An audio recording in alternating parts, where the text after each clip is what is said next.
Okay, good job.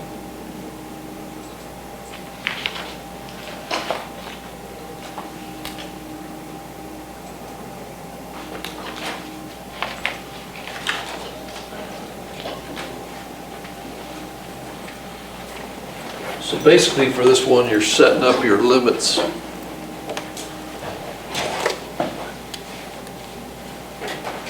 So you have, get this here.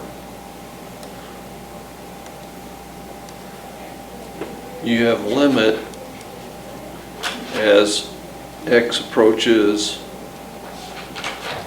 Here we have, it looks like 3 is our critical number, right? 3 to the left of g of x equals limit as x approaches 3 from the right side of g of x. And so you go and figure that out, and then what do you have to do also? Limit as x approaches 3 from the left of g prime of x. Gavin, are you looking at this? Okay, limit as x approaches 3 from the right side of g prime of x. And then what you'll do is you'll be able to get 2 equations and then 2 unknowns.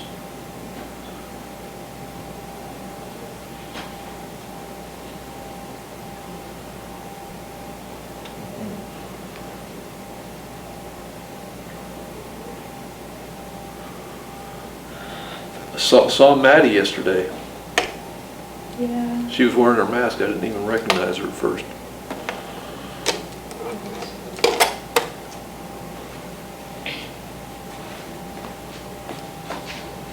No, sure. What did you think of the game yesterday? Pardon me? What did you think of the game yesterday? Well, here's the thing about it, is I saw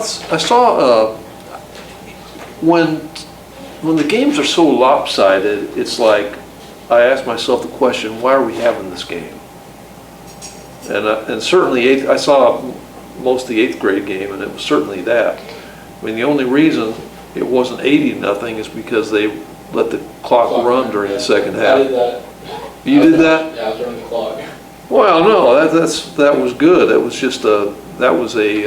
act of mercy and kindness. Yeah, I don't see what's gained by either side when it's that The lopsided. coach told us to do it. So, To what? To to play? run the clock. Or run the clock? Yeah, but I mean to have the team so. And it was like they looked like the other team was like a half step behind. It was like the reaction times were like lower or something. I don't know. But the JV game seemed pretty competitive. It was. Yeah. So Did they all win? Yes. yeah, they all won. How do you feel about tomorrow's game? Or today's game? Me or Mr. Drew? You, Carson. Oh. Mr. You feel good? Yeah. I always feel good. Cameron? No, that's what. If you're actually an athlete and you're on a team and all that, that's how you have to feel. I mean, you have to have that attitude, right? I mean, yeah. Yeah. Because you don't want to go into something thinking, hey, well, we're going to lose, whatever. Basically, what the coaches said is that their main thing was stopping them on defense, making sure that we stop their offensive line. We should be good. So Yeah. should be good. Can we play Edgewood? We play Edgewood. Okay. Yeah. So now, I don't know where you are on this, but we have K, and we're going to substitute in 3, right? So K, square root of 3 plus 1, right? That's our left side, isn't it? And then our right side is going to be M and 3 plus 2. So I'm thinking that's going to be 2K equals 3M plus 2. Is that what you got for this one? Yeah. Then what did you get for this one over here? The left side is this one here, so that's what we're talking about here, right? So we get 1 over 2, and we have 3 plus 1 Where does the K go? equals, yeah, the K is going to go there too. Hang on a second. The K is going to go there. Where is that? Yeah, it's going to go there because you're going to have K like here. So it's going to be K over that, Oh, right? Does that make sense? yeah, makes sense. Okay, good. Yeah, thanks for bringing that to my remembrance. Okay, and then the right side is going to be, what is that going to be? Just M. It's going to be M, right? So now you have, this is going to be, that's going to be K over 4, isn't it? So K over 4 is equal to M. And now you can substitute in. Right, did you do that? Here, trying to think of the easiest way to do that. M. So, Yeah, I won't just, I guess you can just replace that K over 4 here, can't you? So 2K equals 2 in the place of M, equals 3. And in the place of M, you put K over 4, right? Plus 2. Does that make sense? Because we're taking this and plugging that in for M. Is that right? So you get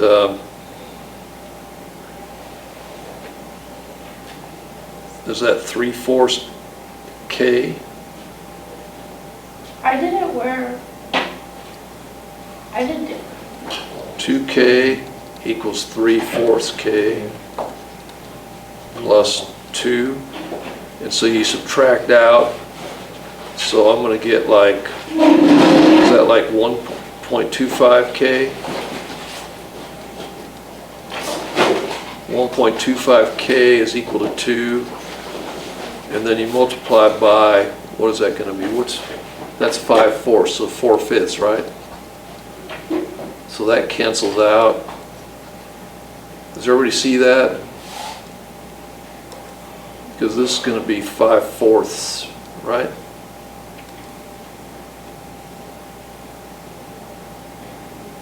Five-fourths of K plus 2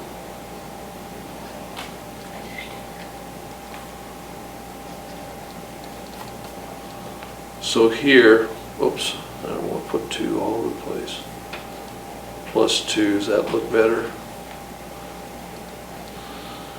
So you get K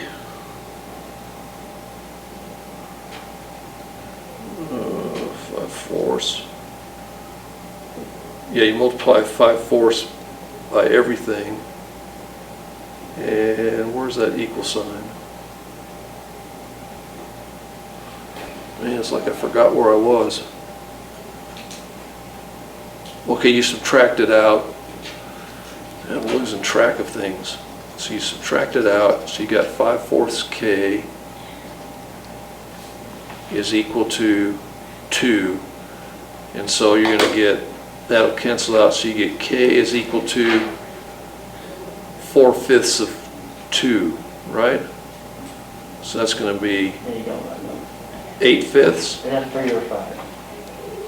Is that right? 5, I think. I think so. 8/5. Yeah. And so M is going to be K divided by 4. So M Yeah. is equal to 8/5 divided by 4. So that's going to be 8 over 20, which equals, that's 4/10. That'd be 2/5, right? So you get K equals 8/5 and M is equal to 2/5. I did it a different way and got the same answer. It was just easier. Really, how'd you do it easier? I like multiply over there to make, I made m equal, like I made k equal 4m and then plugged it in like that. Oh, yeah, that'd be an easier way to, let's look at Yeah, that just so we one. didn't have to deal with that 3/4. So K equals 4M, And then I plugged it into the other equation and it was just. and then you plug in K here, 4M, So it's like, when you yeah. plugged in, it was 8m equals 3m plus 2, and then I solved it to make m equal 2/5, and then Let's went do over that. and did it again. That's just more efficient.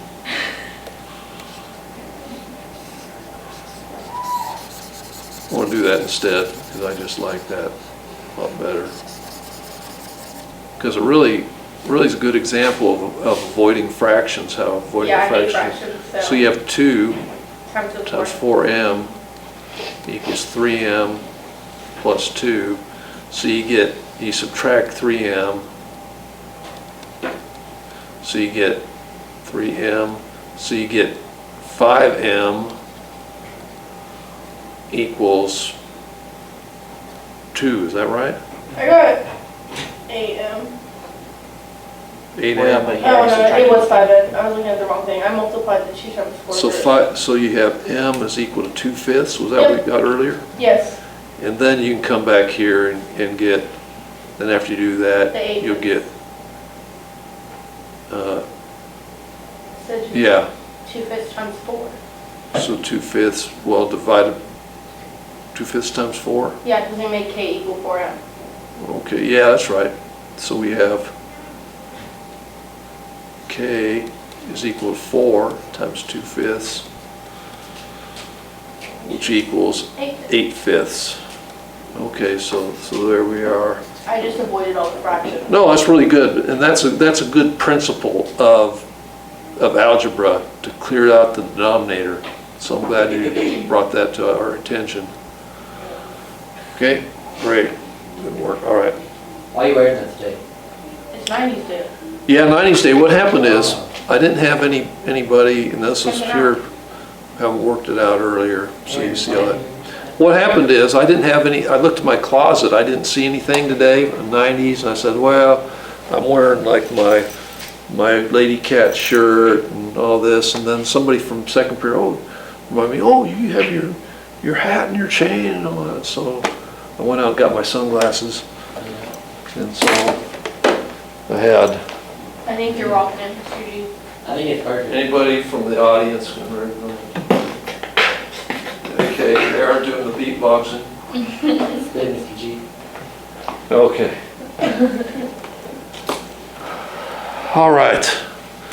Now we are to the chain rule, and this really is kind of the next thing, because we had, what are the 2 rules we had before this one? We Product have and quotient. Yeah, product and quotient rule. So this is chain rule. So this is generally like the thing that comes right with that. And knowingly or not, we have been using the chain rule all the time. And I talked about it briefly in the last problem, where we had the square root of x plus 1. And if we take the derivative of this, that's going to be equal to the derivative of x plus 1 to the 1/2 power, right? Just rush, and we go ahead and work that out. The derivative of that is going to be 1/2 out in front, and we have x plus 1, and we have subtract 1, we get to the negative 1/2, and then what we do is we take the derivative of the inside, and that's what we're talking about in the case of the chain rule. We're going to have examples of it soon, times 1.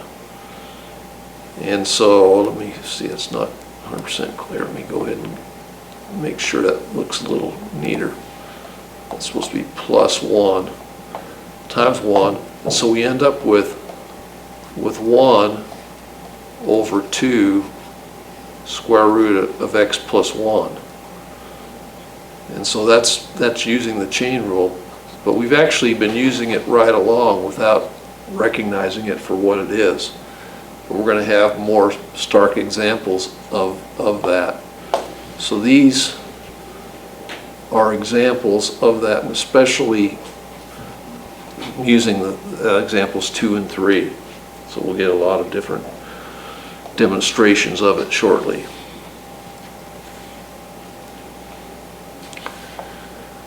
Okay, so now we have this exercise set. We have differentiate problems 1 through 4. And so what it is, you look at an inside like this. Well, before I do that, before I use the chain rule, could you differentiate this one right here? Maybe. Yeah, you could. How would you do this without the chain rule? You'd expand this thing, because you can multiply, because this is going to be x cubed plus 7, x cubed plus 7, x cubed plus 7, right? And we can just expand those out, but we're going to have just a lot of terms, aren't we? Yeah. And it's just going to be not difficult, but tedious. And so with the chain rule, what we do is this. F prime of x is equal to, we treat this whole thing like it's a variable. So if we treated this whole x cubed plus 7 as a single variable, what would go out front here? The 3. The 3 would go out front, and then we rewrite this whole variable right here that we consider in the place of variable. And then, what does this 3 become here? A 2. Becomes a 2. And then the last thing we have is we multiply by the derivative of the inside. Well, what's the derivative of the inside? Of this thing inside here? That would be 3x squared. 3x squared. So that's really it. The only other thing we can do is that conventionally you'd want to simplify where you could, and then you could take this 3 times the 3 and make that a 9, and then you'd have like x squared out front, and then you'd have x cubed plus 7 and square that. And so this would be your answer here. Now if we expanded this all out and combine and so forth, we'd end up with the same thing. But I hope you can imagine how much easier this is going to be in this particular way. Okay. So now you have the derivative, and that's the chain rule. So that's one of the pillars of differentiation techniques. And so from here on out, we're going to use it over and over again. But you can see how it works in conjunction with the power rule, which I have a few of you have turned in those exercises, which is good. It's going to help you grade. Got some grades today. Anyway, we have this one right here. This problem right here, number 3. How would you do that problem, you think?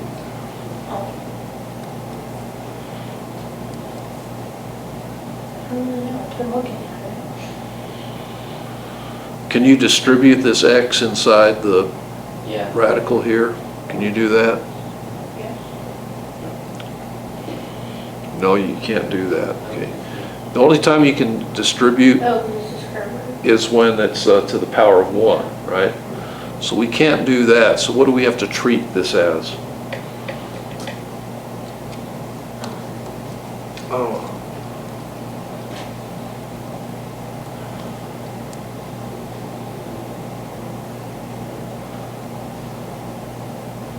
What do you have to treat this as?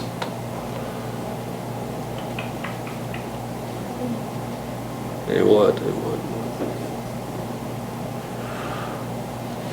Do we have one function multiplied by another, essentially? Yes, we do. Yes, we do.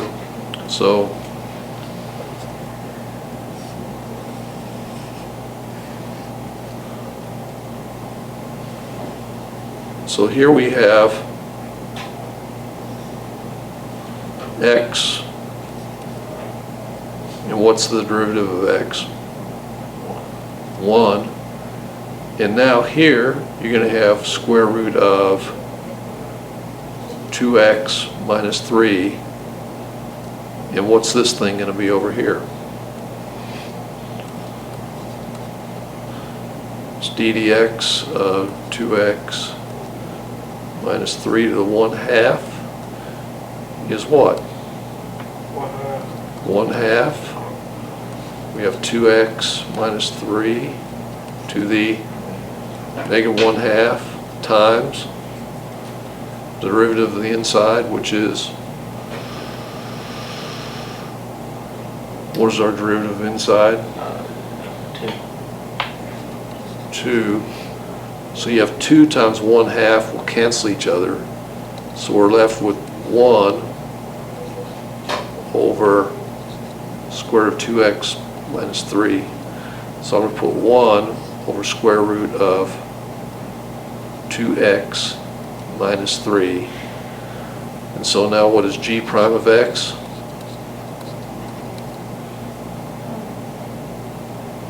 Okay, we just cross, right?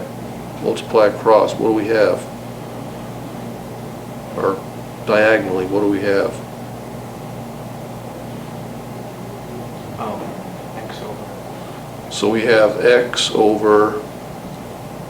over that, right?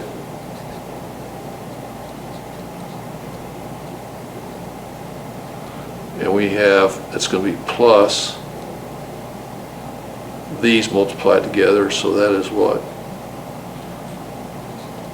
2x minus 3. So this would be it right here.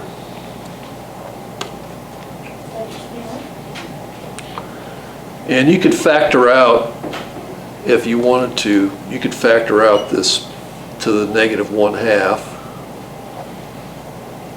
and write that as a common factor type situation. But we don't have to do that right now. Yeah. So we'll just call this a good thing.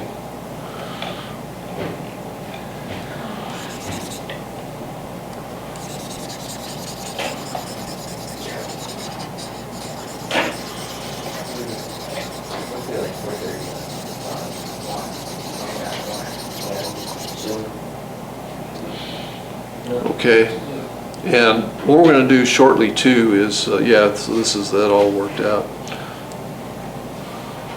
So here we have another situation. I want you to look at this one, and this combines a couple things we've done so far. Find the equation of the line tangent to the graph of this function at the point 1, comma, negative 1. So the two things we need for the equation of a line are a Slope and point. slope and point. We already have point. Very good, Gavin. Gavin? So, Good job, man. All right. We did we didn't do a high five, we did a high elbow. One of the COVID era high five. It's a high elbow. So go ahead and work this out. Okay.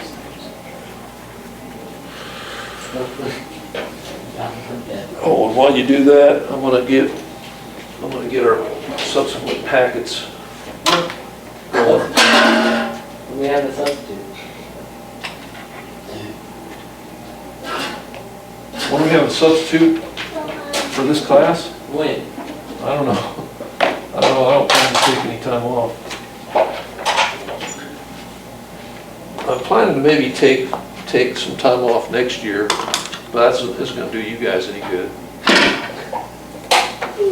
Does it take you off next year? I'll be gone and probably dead. You'll be gone next year. That was really cool. I'll have a bigger and better. Off to die. So I plan to take a day off in October. I have a big old headache. I only get approximately 3 hours of sleep every night Oh, really? Why is that? because I'm always doing homework. Teachers and students, upon interruption. Teachers, I would like to have all seniors that have dressed up in the 90s throwback to come to the cafeteria. They're going to take a quick picture, they'll be back in class. So again, only seniors that participated in the picture the 90 throwback. So nobody qualifies for that here today? I tried my hardest, so I don't have to wear my cheer uniform, but I mean, it's not that, it's not the best. Yeah, all I did right. not try at all. I've been jolting standard. Okay, for the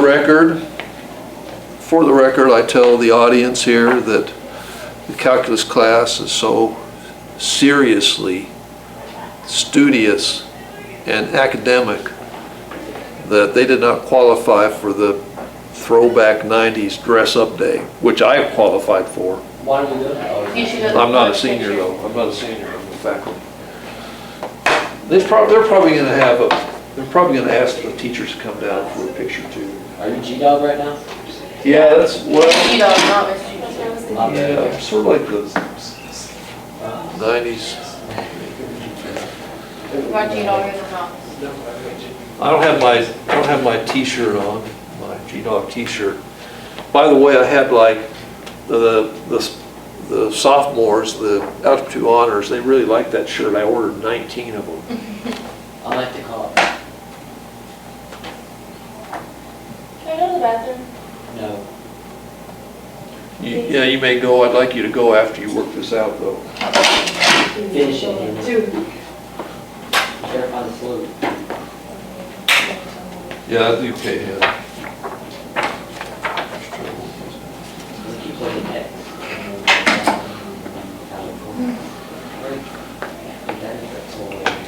Ever just want to slam your hand on your desk and see? Yes. Have you noticed with these packets that when I hand them out, I you do. sort of have an introduction to what's happening next, Yeah. Sure.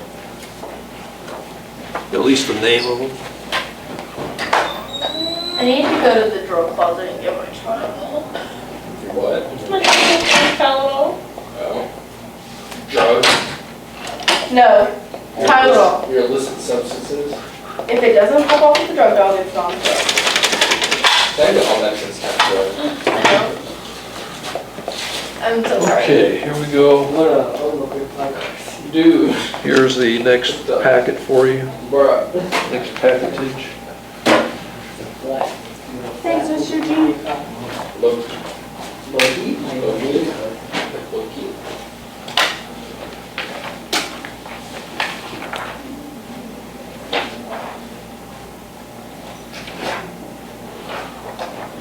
Okay, did you work this out? You have an answer for this? Got I it. have to put this up, hold on. I Carson, you have an answer for this? have an answer. I was getting there, but, Yeah, I'm distracted, it's flag sandwich, sorry. did you say flag sandwich or flag? Flags in. Oh, Hey, you're like a milk pie, right? There you go.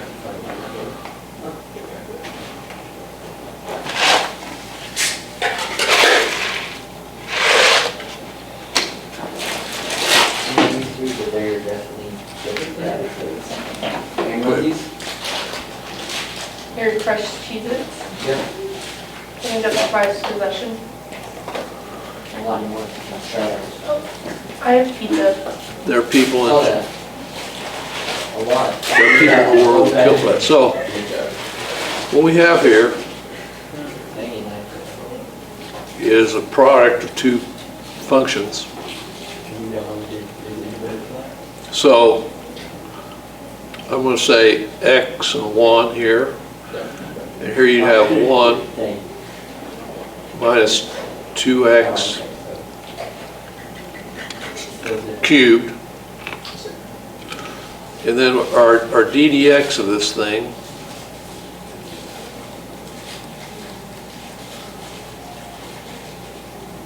is going to be 3 with 1 minus 2x squared times the derivative of the inside, which is negative 2. So that's going to be negative 6, 1 minus 2x squared. So negative 6, 1 minus 2x squared. And so f prime of x is going to be x times that. So we're going to have negative 6x, 1 minus 2x squared plus the product of these two, so we'll have plus 1 minus 2x cubed, and now we find f prime of 1, so we have negative 6 times 1, and then we have 1 minus 2 squared. Well, that's just going to be 1 minus 2, right? Yeah. So we have negative 1 squared plus, we'll have negative 1, the same thing, right? But cubed. So what is that going to be? That's going to be negative 6. And then that's going to be minus Did you hear Mr. Giroux? 1, negative 7. What is that? Did you hear what I said? I said integer. Oh, integer? No, I didn't hear that. So there we have it. What is our equation going to be? Y Minus, or plus 1. plus 1 equals negative 7. And we're going to have x minus 1, right? That should be our equation right here. Yeah. So really that's it. Did anybody do any checking on that in the calculator? Let me look at the calculator. X 1 minus 2x cubed.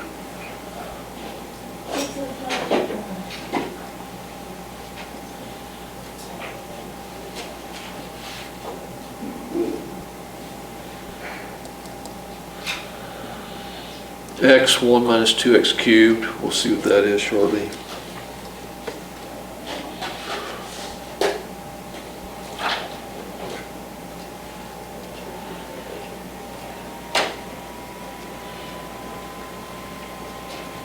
Do you remember where to go to find the derivative? Oh, when's that? Where do you go to find the derivative? The calculator. I don't remember. Gentlemen, where do you go to find this in the calculator? Derivative. Derivative, math. Math. Math. No, 8. 7, 9, 11. 8. Math 8. Okay. So we take, was it 1 minus 2x cubed? No, it was x times that, right? It was x, let me see, x times 1 minus 2x to the third. 1 minus 2x, close parentheses, to the third. And down here, we're trying to find that where x equals 1. I hope it's negative 7. I hope it's negative 7. It's negative 7 and change. Okay? So this will be our answer here. That's a good answer. All right?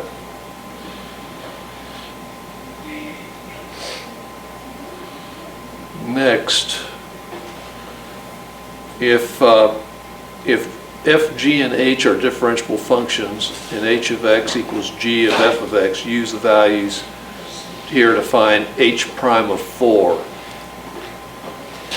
Okay, this goes back to the beginning of the card there, of the note card 14.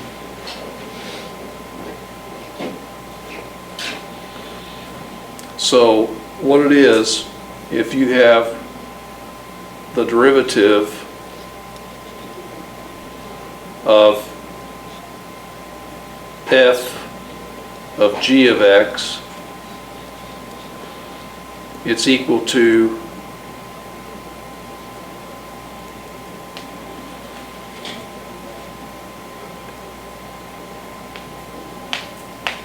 f prime of g of x times the derivative of the inside times g prime of x. Does that make sense? Is that what you have at the beginning of the note card? Yeah. Yeah. So that's what that is. So if you use that formula here, you'll be able to figure out what that is. Oh. Oh, so you just plug the numbers in? Yeah, plug the numbers in. Oh, okay.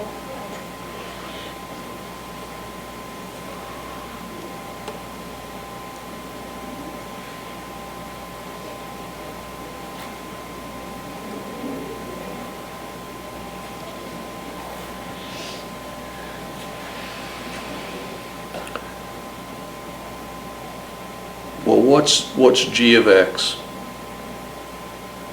Believe. G of x is, well, yeah, g of 4 is 3, and f prime, you want to find g of f of x. I got it wrong here then, don't I? So it's going to be reversed here. So it's going to be g prime of f of x times f prime of x. Do you see why that's different? Yes. Because of the way they did this g of f of x. So what is f of x? Okay, that's 5. 5. So it's equal to g prime of 5 times what's f prime of 4? Negative 1. Negative 1. So what's g prime of 5? Negative 3. So negative 3. So 3 is going to be what that is. That's h prime. You know, what you're going to find out when you have a situation like this, you'll notice that one level of inputs on the table isn't going to do the job, because you're probably going to have require another piece of information. In this case, it was this one here, because we had to have g prime of 5. So that's that one. Here it is. See, I think I worked that out already, yeah. And this one here, we have differentiation by the chain rule. And so what I want you to do is, in closing class today, I want you to work these out here, A, B, C, and D. So take the derivatives of the following. Use the chain rule for that.